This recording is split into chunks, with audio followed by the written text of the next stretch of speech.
Welcome to The Explainer. I am so thrilled to have you here today because we are going to unlock something literally game-changing. If you've ever wanted to understand how financial markets actually move, breathe, and signal their next direction, you are in the absolute perfect place. Today, we're looking at the ultimate decoder ring for price action, the candlestick. By the end of this explainer, I promise you're going to look at financial charts with a totally new set of eyes. Let's be real for a second. Have you ever opened up a stock chart or a crypto tracker, looked at the screen, and felt like you were staring straight into the matrix? Just a chaotic mess of green and red blocks, floating lines, and flashing numbers that honestly look like they require a PhD in mathematics just to decode? It is completely normal to feel intimidated by that. That chaotic screen is designed for high-speed data delivery. But here's the secret. Underneath all of that noise, it's actually telling a very simple, very human story. Our goal today is to take you from that initial overwhelming confusion to total, crystal-clear understanding. We're going to break it down so simply that you'll wonder why it ever looked confusing in the first place. Section 1. The Market Tug-of-War. Okay, let's dive into this. To really understand a candlestick, you first have to grasp the foundational concept of the entire financial market. Forget all the complex algorithms and the dense Wall Street jargon for a second. At its absolute core, every single financial market in the world is really just one thing: a giant, never-ending tug-of-war between two very distinct teams. That tug-of-war is between the buyers and the sellers.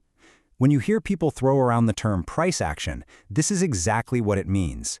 Price action simply visually tracks who is winning that battle at any given moment. Are the buyers pulling the rope harder, overwhelming the system and driving prices up? Or are the sellers overpowering them, forcing a sell-off and dragging prices down? A candlestick is literally nothing more than the visual story recording the progress, the struggle, and the ultimate outcome of this ongoing tug-of-war for a specific window of time. Section 2. Bulls versus the Bears. So, who exactly are these two teams pulling on the rope? Well, in the financial world, we don't just call them buyers and sellers. We give them names that perfectly represent their energy and their direction. We call them the bulls and the bears. And this brilliantly illustrates why we use those specific animals. It all comes down to how they attack. Notice the charging bull. A bullish move means the buyers are in complete control. Think of a bull lowering its head and thrusting its horns violently upward into the air. That upward thrust is exactly what buyers do. They push prices higher. For example, imagine a major tech company just announced record-breaking quarterly profits and a revolutionary new product line. The buyers rush in aggressively, thrusting the stock price rapidly up. That's a bullish move. Conversely, a bearish move means the sellers are dominating. Think of a massive grizzly bear standing up on its hind legs and swiping its heavy paws forcefully downward. That downward swipe represents sellers pushing the market price lower. If a sudden severe supply chain crisis hits a manufacturing company, panic sets in, sellers take control, and they swipe the price down. Upward thrusts and downward swipes. Bulls and bears. Section 3. Decoding the Candlestick Anatomy. Now that we know who the players are and how they fight, it's time to put their battleground right under the microscope. We're going to shift our focus to looking closely at a single candlestick to decode its individual parts, because every single block on that chart has a very specific anatomy. To read a candlestick, you need to know the acronym OHLC. It stands for open, high, low, and close. Go ahead and lock this critical piece of jargon right into your memory banks, because this is quite literally the DNA of price action. The crucial point is, every single candlestick, whether it represents one fast-paced minute of trading or an entire slow-moving month, is giving you these 4 exact data points. It tells you where the price started, the extreme peaks and valleys it reached, and where it finally settled. If OHLC sounds a bit too technical, let's just use a simple everyday analogy. Imagine a local retail store. Step 1 is the open. This is the price of a specific item right at 9 a.m. when the store manager unlocks the front doors and flips the open sign. Step 2 covers the high and the low. During the day, maybe there's a massive lunch rush, a huge surge in demand, pushing the price to its absolute peak. That's your high. But later in the afternoon, nobody is buying, the store is completely empty, so the manager throws the item into the clearance bin for a massive discount just to get rid of it. That's your low. Finally, step 3 is the close. It's 9 p.m., the doors are locked, the registers are shut off. Whatever the final price was at that exact second is your close.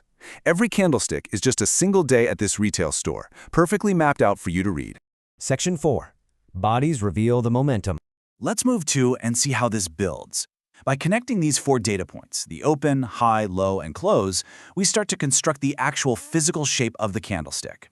And the most prominent feature you're going to notice first is the body. The body is that solid, thick, rectangular part of the candlestick. It's formed entirely by the distance between the open price and the close price. Why does this matter? Because the body represents where the real momentum is. It tells you who actually won that specific round of the tug-of-war. A nice, thick, long body means there was a completely decisive victory. If it's a big green or white body, the bulls dominated from start to finish. If it's a big red or black body, the bears drag the price down relentlessly. The larger the body, the stronger and more aggressive the momentum. Section 5. Wicks show market rejection.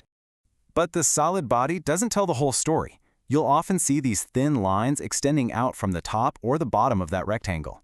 These bring us to the final part of our anatomy, which reveals the hidden, intense struggles that happen during the battle. We call these thin lines the wicks, or sometimes shadows. The wicks connect the solid body to the extreme high and extreme low prices of that session. While the body shows you who won the war, the wicks shows you what was tested and ultimately rejected. If you see a long wick sticking up at the top, it means the bulls tried to push the price way up there, but the bears fought back hard and pushed them all the way back down before the session closed. The market tested a higher price and firmly rejected it.